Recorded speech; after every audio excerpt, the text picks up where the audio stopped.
오늘은 창세기 35장 말씀을 묵상하겠습니다. 오늘 우리가 묵상할 문제는요, 우리의 삶의 성화를 어떻게 이룰 수가 있을까요? 라고 하는 것입니다. 벳엘은 야곱이 가장 힘들 때 하나님이 나타나신 곳입니다. 그가 죄 지어서 하나님께 회개했을 때 나타나셔서 죄를 용서해 주시고 함께 하신 하나님이십니다. 야곱이 그 가족의 삶에 하나님의 말씀을 떠나고 위기가 닥쳤을 때 말씀으로 돌아가기 위하여 다시 하나님께 나갑니다.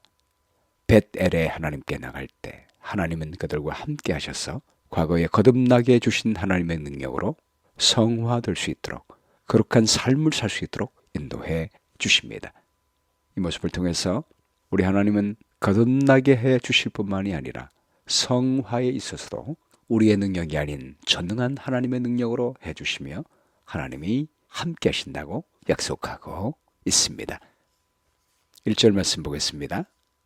하나님이 야곱에게 이르시되 일어나 벳엘로 올라가서 거기 거주하며 내가 내 형 에서의 낯을 피하여 도망하던 때에 내게 나타났던 하나님께 거기서 제단을 쌓으라 하신지라. 벳엘은 야곱이 가장 어렵고 힘들 때 하나님이 나타났던 곳입니다. 하나님께서는 야곱이 다시 힘들고 어려울 때 나타나셔서 벳엘로 올라가라고 말씀하십니다. 하나님의 단을 쌓으라는 것입니다.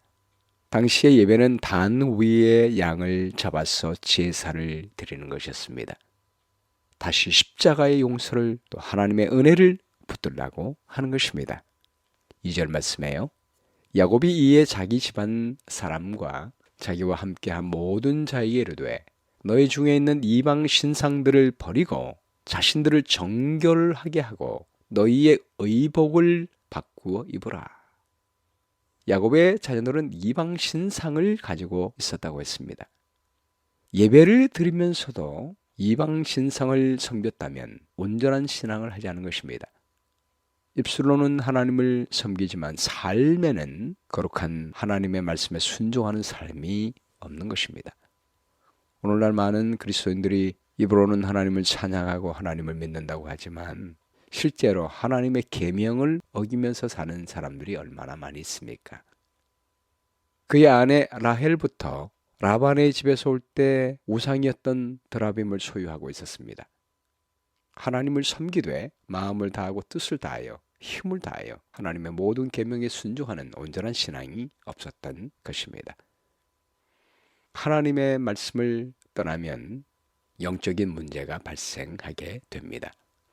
아담과 하와가 하나님의 형상으로 지음을 받았지만 말씀에 순종하지 않을 때 죄가 이르러오게 되고 그 죄의 결과가 그의 삶에 닥치게 된 것처럼 우리가 거듭난 하나님의 사람이라 할지라도 하나님의 계명을 떠나서 그 말씀을 어긴다면 하나님이 주시는 축복을 바꿀 수가 없는 것입니다. 그러므로 야곱은 이제 실제 삶의 개혁을 하게 됩니다. 이방 신상들을 버리고 자신들을 정결하게 하라. 이 정결케 하는 신앙이 성화하게 하는 신앙입니다. 의복을 바꾸어 입었습니다. 이제까지 입는 의복부터 세상 사람들의 유행을 따라가졌습니다. 외모부터 이방인들과 구분이 없었습니다. 그러나 삶의 태도와 방식을 완전히 바꾸어 버린 것입니다. 하나님의 말씀에 맞추는 것입니다. 여러분, 우리가 과거에 하나님의 말씀에서 떠난 것이 있다고 할지라도 그 결과로 우리의 삶에 불행이 닥쳤다 할지라도 생명의 말씀을 떠나 생명이 떠나고 사망이 온다 할지라도 실망할 필요가 없습니다. 우리는 하나님 말씀을 따라 다시 벳엘로 가면 됩니다. 하나님의 집으로 가면 됩니다. 하나님께 돌아가 회개하며 하나님의 말씀 가운데 거하기 위하여 다시 시작하면 하나님이 도와주십니다. 3절 말씀에요. 우리가 일어나 벳엘로 올라가자. 나의 환난 날에 내게 응답하시며 나의 가는 길에서 나와 함께 하신 하나님께 내가 거기서 단을 쌓으려 하노라 하매. 우리가 어려운 때에 환난의 때에 하나님께 나가면 하나님은 응답하시는 분이십니다. 어떤 분은 말하기를 평소에는 하나님을 찾지 않거나 평소에 하나님 말씀대로 살지 않다가 어려울 때 하나님 찾고 회개하면 염치가 없어서 구하지 못하겠다고 말하는 분이 있습니다. 그것은 하나님의 성품을 모르기 때문에 하는 말입니다. 우리 하나님은 영원한 언약의 하나님이십니다. 우리 인간의 편에서 언약을 깨뜨려서 말씀을 지키지 못하여 저주가 왔다 할지라도 우리 하나님은 우리를 향한 언약을 영원히 지키시는 분이십니다. 우리를 창조하기 전부터 우리가 죄를 지었을 때 다시 돌아오면 그 죄를 용서할 언약을 세워놓으셨습니다. 그리고 다시 하나님의 말씀에 순종하면 그 말씀이 주는 축복을 언제든지 줄 수 있도록 영원한 언약을 세우시는 하나님이십니다. 그러므로 우리만 하나님께 회개하고 달려가서 도움을 구하면 하나님은 언제든지 영원토록 준비한 그 축복을 주시는 분이십니다. 4절 말씀에요. 그들이 자기 손에 있는 모든 이방 신상과 자기 귀에 있는 고리를 야곱에게 주는지라. 야곱이 그것들을 세겜 근처 상수리 나무 아래에 묻고, 야곱의 자녀들이 성품도 좋지 않고 세상을 사랑하고 난폭하고 잔인한 죄인들이었지만은 이스라엘의 12지파의 믿음의 족장이 된 것은 바로 이런 면이기 때문입니다. 그들은 회개하여 아버지가 함께 하나님께 나가자라고 하는 호소에 반응했습니다. 거절하지 않았습니다. 순종했습니다. 회개했습니다. 그리고 이전에 간직했던 모든 이방 신상들을 다 버리고 자기 귀에 있는 귀고리를 다 빼어 야곱에게 주었습니다. 참된 회개는 마음만이 아니라 행동으로 돌이킬 것입니다. 참된 예배는 그리스도의 십자가의 은혜 앞에 말만 회개하는 것이 아니라 성소 안으로 들어와서 하나님의 거룩한 말씀 앞에서 회개하고 말씀에서 떠난 것들을 성령의 은혜로 말미암아 돌이키는 것입니다. 죄된 것은 다 버리고 하나님의 말씀에 순종하는 것입니다. 이것이 바로 성화의 삶입니다. 5절 말씀에요. 그들이 발행하였으나 하나님이 그 사면 고울들로 크게 두려워하게 하신 거로 야곱의 아들들을 추격하는 자가 없었더라. 아직 베들로 가서 예배를 드리지 않았음에도 불구하고 우상을 버리고 하나님의 뜻대로 살겠다고 결심했을 때 하나님은 그들과 함께 해주셨습니다. 하나님께서 그 땅 거민들의 마음에 공포심을 일으키셨으므로 그 땅 거민들이 보복하지 못했습니다. 여러분 생각해 보십시오. 야곱의 아들들은 소수입니다. 그 지방에 있는 모든 가나안 족속들이 공격한다면 꼼짝없이 다 죽어야 되는 것입니다. 그러나 만왕의 왕이시요 신중의 신이신 그분께서 그들과 함께 하실 때 우리 눈에는 하나님이 보이지 않지만 사탄과 악한 천사는 하나님을 봅니다. 그러므로 하나님의 능력으로 말미암아 악한 천사의 격동이 다 물러가게 되고 하나님께서 보호하시는 것입니다. 6절 말씀에요. 야곱과 그와 함께한 모든 사람이 가나안 땅 루스 곧 벳엘에 이르고 그가 거기서 단을 쌓고 그것을 엘 베델이라 불렀으니 이는 그 형의 낯을 피할 때에 하나님이 그에게 거기서 나타나셨음이더라. 엘 베델은 베델의 하나님이란 뜻입니다. 야곱이 어려울 때마다 나타나시는 하나님이십니다. 여러분, 하나님은 우리에게도 피난처가 되십니다. 우리가 어려울 때마다 부르면 나타나사 도우시는 엘 베델의 하나님이십니다. 시편 46편 1절 말씀에 하나님은 우리의 피난처시요 힘이시니 환난 중에 만날 큰 도움이시라. 그러므로 땅이 비은하든지 산이 흔들려 바다 가운데 빠지든지 바닷물이 흉용하고 뛰놀든지 그것이 넘침으로 산이 요동할지라도 우리는 두려워 아니하리로다. 셀라. 예전에 일본에 쓰나미가 발생되었을 때 바닷물이 넘쳐서 수많은 건물들이 바닷물에 잠겨 많은 사람들이 죽었을 때 그곳에 재림교회가 있었다는 것입니다. 그날이 안식일이었는데 사람들이 예배드리기 위하여 교회에 모였었는데 그 교회는 하나님의 보호로 안전했다는 것입니다. 여러분, 지금도 우리가 어떤 환난이 있어도 하나님께 나가서 피하시면 하나님은 여러분을 도와주십니다. 9절 말씀에요.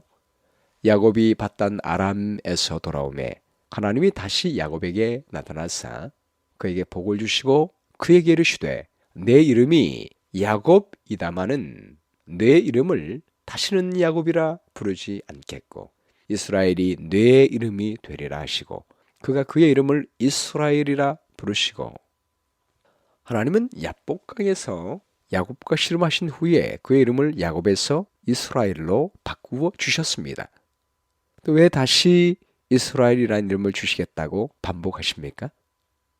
하나님께서 야복강에서 그의 이름을 바꾸어 주신 것은 야곱이란 그 의미대로 속임수를 쓰지 아니하고 인간의 잔꾀를 의지하지 않고 하나님께 간절히 기도함으로 하나님의 능력으로 도움을 받기 위하여 축복을 구했을 때 하나님은 이스라엘이라는 이름을 주셨습니다. 이제 다시 야곱의 삶에 어려움이 닥쳤을 때, 특별히 모든 자녀들이 하나님 말씀을 떠나 말씀을 범하고 있을 때 성화 문제에 있어서 거룩함의 삶을 위하여 하나님께 구합니다. 사람이 변화되고 하나님의 말씀을 지키는 것은 인간의 힘으로 할 수 없습니다. 구원을 받는 것도 인간의 힘으로 할 수 없듯이 거룩한 삶을 사는 것도 인간의 힘으로 할 수 없습니다. 야곱은 전능하신 하나님을 의지하여 그 하나님께 나가서 도움을 요청했던 것입니다. 그랬을 때 하나님이 동일하게 하나님의 능력으로 이길 수 있도록 도와주시는 것입니다. 그리하여 하나님은 다시 이스라엘이란 이름을 재차 확인시켜 주셨습니다. 여러분, 우리의 죄로부터의 구원, 칭의 문제도 우리 힘으로 할 수 없습니다. 전적으로 베델의 하나님께 나가서 간구하면 하나님은 이미 영원한 약속을 세우셔서 우리가 회개하기만 하면 나타나셔서 우리의 죄를 용서하시고 도만하시고 구원하시는 분이십니다. 성화도 마찬가지입니다. 하나님의 거룩한 말씀을 지키기 위하여 성령을 의지하고 예수님을 바라보고 그분의 십자가의 피로 용서를 받게 되면 그분의 능력으로 우리가 말씀을 지킬 수 있도록 도와주시는 것입니다. 죄로부터 건져내시고 승리케 하시는 이스라엘의 하나님은 성화에 있어서 하나님의 말씀에 순종함에 있어서도 이스라엘의 하나님, 죄를 이기게 하시는 하나님이 되셔서 우리를 도와주십니다. 그때 우리는 영적인 이스라엘이 될 수가 있는 것입니다. 용이 분노하여 돌아가서 하나님의 남은 자손, 곧 하나님의 계명과 예수의 증거를 가진 자들로 더불어 싸우려고 바다 머리 위에 서는 때에 우리는 살고 있습니다. 이 시대 자체 어려운 환란의 시기입니다. 용이 분노하여 우리를 공격하기 때문입니다. 특별히 하나님의 계명과 예수의 증거를 갖지 못하게 하기 위하여 하나님의 백성들을 공격합니다.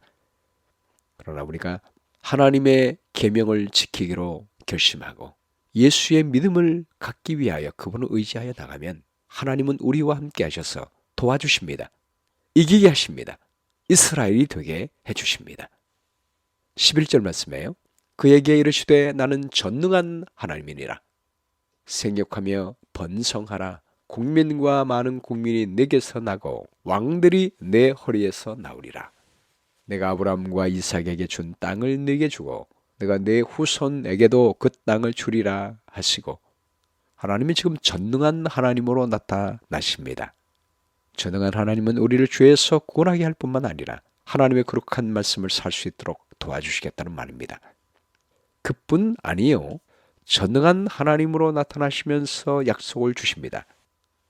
아브라함에게 하셨던 똑같은 약속을 다시 반복하는 것입니다. 생육하며 번성하여 국민과 많은 국민이 내게서 나고 왕들이 내 허리에서 나오리라 라고 약속하십니다. 여러분, 하나님은 우리를 제사장 나라로 부르셨습니다. 우리가 주님의 십자가의 피로 말미암아 구원받고 하나님의 거룩한 계명을 지켜나가게 될 때 하나님은 우리가 제사장 나라가 되어 온 세상 사람들도 축복하기를 원하십니다. 죄에서 구원하여 칭의에 이르게 하기를 원하실 뿐만 아니라 하나님의 계명의 말씀에 순종하게 됨으로 말미암아 하나님의 거룩한 백성으로 회복시켜 주시는 것입니다. 하나님의 회복은 과거의 죄로부터 용서해 줄 뿐만 아니라 잃어버린 하나님의 형상을 완전히 회복하는 것입니다. 하나님의 사랑의 계명을 순종함으로 그분의 모든 뜻이 우리의 삶과 일치되고 하나님의 사랑의 성품이 우리의 성품 속에 나타나서 이웃을 진정으로 사랑하는 사랑의 세상으로 만들기를 원하십니다. 우리가 그 부르심에 응하면 우리를 사용하셔서 온 세상을 복되게 하는 제사장 나라로 삼아 주십니다. 13절 말씀에요. 하나님이 그와 말씀하시던 곳에서 그를 떠나 올라가시는지라. 야곱의 예배가 끝났을 때 하나님은 그를 축복하신 후에 그를 떠나 올라가셨다고 했습니다. 올라가셨다는 것은 하나님이 야곱의 예배를 받으시기 위하여 하늘에서 이 땅까지 내려오셨다는 말입니다. 우리가 하나님께 예배할 때 하나님은 하늘 위에서 예배를 받으시는 것이 아니라 실제적으로 성령을 통하여 우리 가운데 내려오셔서 받으시는 모습을 보게 됩니다. 마태복음 18장 20절 말씀에 두세 사람이 내 이름으로 모인 곳에는 나도 그들 중에 있느니라 라고 말씀했습니다. 마태복음 28장 19절 말씀에도 너희는 가서 모든 민족으로 제자를 삼아 아버지와 아들과 성령의 이름으로 침례를 베풀고 내가 너에게 분부한 모든 것을 가르쳐 지키게 하라. 볼지어다 세상 끝날까지 내가 항상 너희와 함께 있으리라 라고 약속했습니다. 우리가 사람들에게 가서 침례 줄 때 이 침례는 바로 칭의를 말하고 있지 않습니까? 거듭남의 은혜를 주고 그리고 하나님의 모든 말씀을 가르치고 지키게 할 때 하나님의 모든 말씀을 가르쳐서 순종하여 성화에 이르게 삶을 사는 것을 하게 될 때 하나님이 우리와 함께 하셔서 도와주신다고 약속했습니다. 칭의와 성화 우리 힘으로 할 수 없지만 우리가 전능한 하나님은 모든 것을 할 수 있고 그분의 능력으로 하나님의 형상으로 모든 사람을 변화시켜 줄 수 있음을 믿고 나갈 때 하나님이 함께 하셔서 도와주십니다. 변화시켜 주시고 보호해 주시고 우리를 축복해 주십니다. 오늘 말씀 가운데 나타난 하나님의 성품은 무엇입니까? 우리와 함께 하사 칭의와 성화를 이루어 주시는 하나님이십니다. 용기를 주는 약속은 우리가 거룩한 삶을 위해서 성화의 삶을 위해 회개하고 예수 그리스도를 바라보며 전능한 하나님을 의지하여 말씀에 순종하면 하나님이 함께 하셔서 우리를 보호하십니다. 그분의 전능한 능력으로 성화를 이루어 주십니다. 그리고 우리 모든 삶을 보호하시고 축복하시게 될 것입니다. 또한 우리를 부르셔서 제사장 나라를 삼으시고 세상을 복되게 하고 모든 사람들을 회복하는 일에 우리를 부르시고 사용하시게 될 것입니다. 실천할 내용은 오늘도 그리스도의 보혈을 의지하여 하나님의 모든 말씀에 순종하기로 결심하시게 되기를 바랍니다. 그래야 할 때 하나님이 도와주셔서 승리케 하시고 이길 수 있는 이스라엘이 될 수 있도록 도와주시게 될 것입니다. 그리고 우리에게 주신 모든 말씀들을 모든 사람들에게 나누고 가르쳐서 제사장 나라로서 직분을 감당하는 한 날이 되었으면 좋겠습니다. 기억할 말씀은 창세기 35장 3절입니다. 우리가 일어나 벳엘로 올라가자. 나의 환난 날에 내게 응답하시며 나의 가는 길에서 나와 함께 하신 하나님께 내가 거기서 단을 쌓으려 하노라. 기도하겠습니다. 하나님, 영원전부터 우리를 하나님의 형상으로 회복하기 위하여 계획하시고 언제나 우리를 사랑하시고 함께 하시는 주님 감사합니다. 우리의 칭의 뿐만이 아니라 하나님의 거룩한 말씀에 순종하기 위하여 하나님께 나가면 준비하신 은혜를 우리에게 더해주셔서 우리와 함께 계시니 감사합니다. 주님, 오늘도 하나님의 거룩한 말씀 앞에 나가서 말씀에서 떠난 모든 것을 회개하게 도와주시고 돌이키게 도와주시고 죄를 버리게 도와주시고 하나님 말씀에 순종하며 살 수 있도록 도와주시기를 간절히 바랍니다. 그럴 때 우리 하나님이 함께 하셔서 전능한 능력으로 도와주실 줄로 믿고 감사합니다. 오늘도 그 하나님 의지하여 승리하며 이스라엘이 될 수 있도록 도와주시기를 간절히 바라올 때에 예수 그리스도의 귀하신 이름으로 기도합니다. 아멘.